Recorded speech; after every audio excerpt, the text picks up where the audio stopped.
this is really the first baptism that we have had since before COVID. And so at the start of this year, our pastor really called us to begin praying for the lost, that we would once again see these baptismal waters stirred with salvation.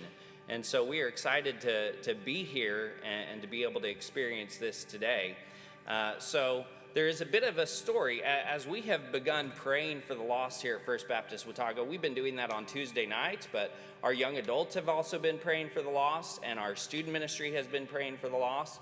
And so on March 10th, we had a night devoted for our student ministry where we just cried out to God for the lost. The students took turns praying, and we spent the evening praying for the lost. And so on the way home that night, Sarah was driving Ethan and Emily home, and Emily was sharing what we had done. We had been praying for the lost, and Ethan became aware in that moment that he was lost. He said, "You were praying for me."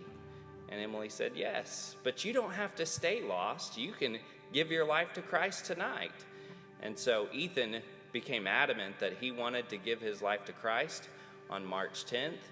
And so Sarah said, "Well, let's wait for your dad to get home. I had a meeting that night." And he said, "I can't wait. We need to do it right now." And so Ethan and Sarah prayed in our living room, and he gave his life to Christ. And so we're excited about that, but that's not where the story ended.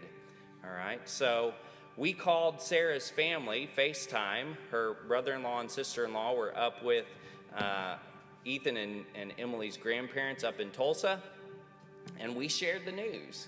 And as we shared the news with them, my nephew said, "I need to give my life to Christ." And so that night on March 10th, he also prayed to receive Christ.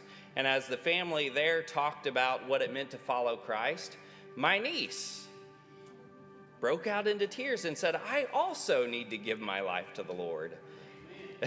And so, yeah.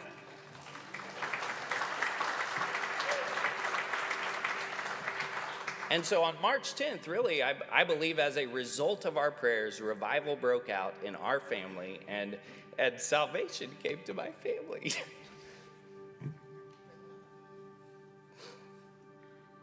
And we are so thankful.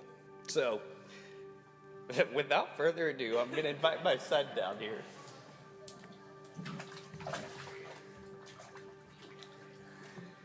All right. Ethan, are you excited about this? Yes. Kind of questioning that.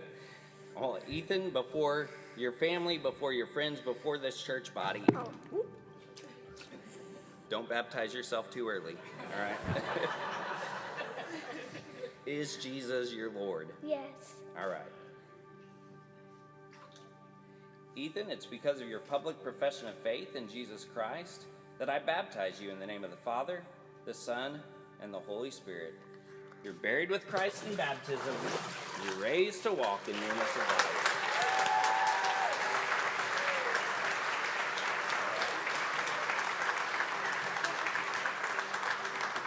So I'm going to have my brother-in-law come down now. This is John Roettele. You may recognize him because he and his wife and kids have been attending church with us. They are missionaries in Cameroon, Africa, and they're on furlough right now. And so they've been a part of this church body for several months now. Our church supports them on the mission field. Many of our members here also support them on the mission field. And so he's going to baptize his children today. All right. Good morning. I'm really thankful to be here with you all this morning and being able to take part of this in my son's life, and it's just in my daughter's life. It's really amazing. Andrew?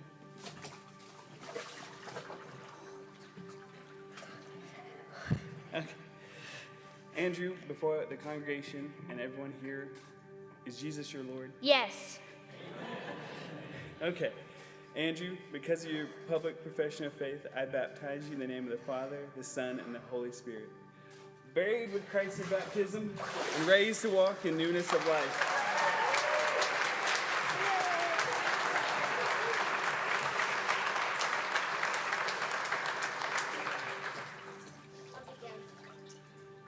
All right. is my daughter Eden. Eden, before everyone here today, is Jesus your Lord? Yes. Okay, Eden, because of your public profession of faith, I baptize you in the name of the Father, the Son, and the Holy Spirit. We're buried with Christ in baptism and raised to walk in newness of life.